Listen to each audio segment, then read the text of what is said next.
Hi, I'm Uri Wilensky. I'm a professor at Northwestern University in Chicago, Illinois.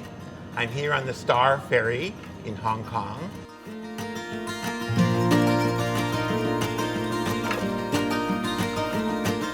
Uri, you're a professor now, but what were you like as a kid? I was very interested in astronomy, and I imagined myself as an astronaut of some kind. I even wrote a book when I was very young, like 7 or 8, about being an astronaut, exploring the different stars. And much more advanced than today's.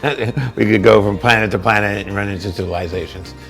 So I had a lot of interest in that, and became very interested in science fiction as a book.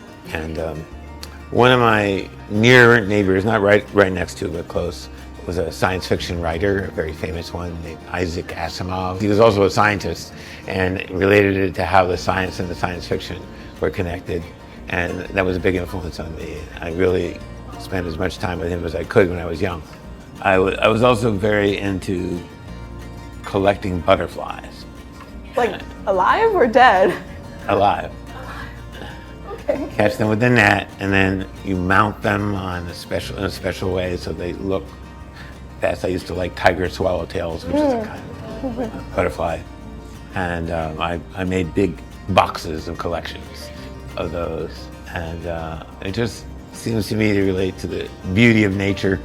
And again, related to my current work, there's a lot in complex patterns that are very beautiful.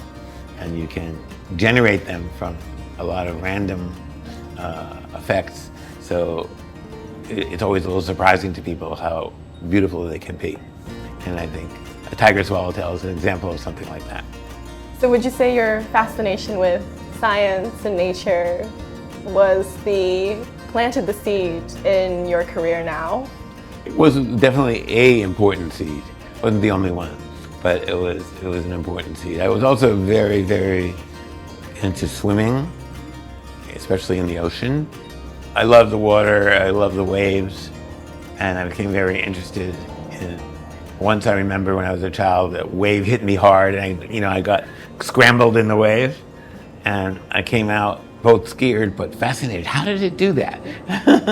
How did the wave know how to pull me around and push me around and yet service me? And so I built models and stuff like that. Now I feel like I understand it. At the time it was just, nature was awesome. Nature is still awesome even when you know how it works. It's a different kind of awesome though, because you understand the mechanisms at place. And some people think that by explaining it away that way, it loses its beauty or its humanity or something. But I think it just makes it even more beautiful to think, this is amazing that these kind of patterns can arise from these little small interactions.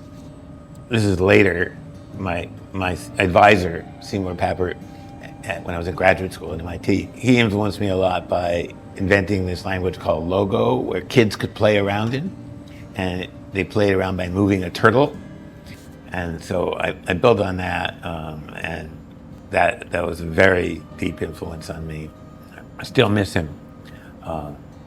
He died he didn't die right away, but he got hit by a motorcycle in Vietnam when we were together.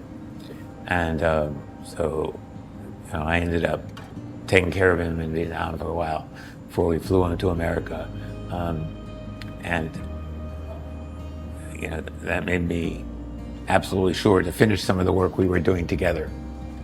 I would have done it anyway, I think, but there was more motivation because he was a great man. I loved him very much. Thank you for sharing that. I guess for the people who don't really understand complex systems and the work that you do, can you tell us a bit more about your work? Both Seymour and I were very convinced that computation could liberate people in their thinking in certain ways and make things that are difficult to understand simple to understand. We both felt that way, and that it unlocked powerful ideas that made people think better and harder and motivated them to do as well. And increasingly, the kinds of problems we face as a society depend on complex systems. If we're thinking about environmental changes or global warming or any of those kinds of things, We need to understand the huge number of different pieces, the social systems, technological systems, scientific systems, legislative systems. If we want to get a handle as a society on those things, we need to be able to be comfortable doing that. And so I made it my mission to do that, kind of helping people understand complex systems by building NetLogo, which is a software platform that I built that allows you to explore many elements of a system and see what kind of results come out of it. And my hope is that NetLogo will become infrastructural enough that everyone will know something like it. That's why I give it away free. I never have charged for it, never intend to, even though we've been offered money, because I want everybody to be able to play with it. I don't want there to be a barrier for them being able to start. Yeah, so not just researchers, but also students can use it. And I think that Students were the first audience. I think, the world is moving so fast nowadays. And if we talk a lot about preparing the next generation. And I think that is critical to exactly preparing the next generation. Yeah, I think that's straight on target. That's what we need. I wanted to empower kids to have the possibility of actually inventing and creating things like this. And when you build something like that, you can see sort of the genius in the way it's built, because one decision left or right can make a huge difference in what you've built. Your intuitions can change by playing around, because that's how we learn everything. We learn to walk by falling down a lot and picking ourselves up. And so if you understand the range of possibilities of what you can do and what you can build, then it gives you a lot of power. How do you envision the future of education? There's going to need to be many more opportunities for students to design and construct. And once they're designing and constructing, it's natural to do so socially, to have other people to partner with and think about. And so the value of the social space becomes much higher. I do think, AIs will have a role in that they can help you, partner with you to take your thinking the next step. As long as they don't give it to you hard-boiled and you're just absorbing it with no understanding, people have to understand what's going on. And current versions of AI don't help with that so much. Not to say that the future will change that a little bit. So I think they do have a role too.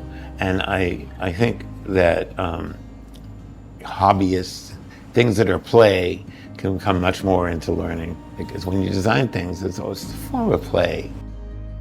What would you say is the key principle or trait or guiding rule that we should keep in mind when we reach your vision of what education future will be like?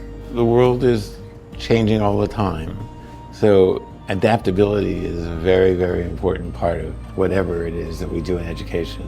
We have to be aware of the fact that we're advancing the steps along this dimension of understanding complex systems, but systems will change even more in different ways, and some of them might be called more complex, or some of them might be called some other word that we make up. The part of what educators ought to be doing is inventing new ways of representing things, not just ways of conveying what we already know, but new ways of representing things to learn new things. We need to dream big here. There could be big, big changes. And people are at first usually a little skeptical of big, big changes. But I'm happy that after years and years of doing this, I think a lot more people are realizing that it can be done, and it would be a good thing to be done. Great. I think that was a really good note to end on. Thank you so much. That was it. Yeah.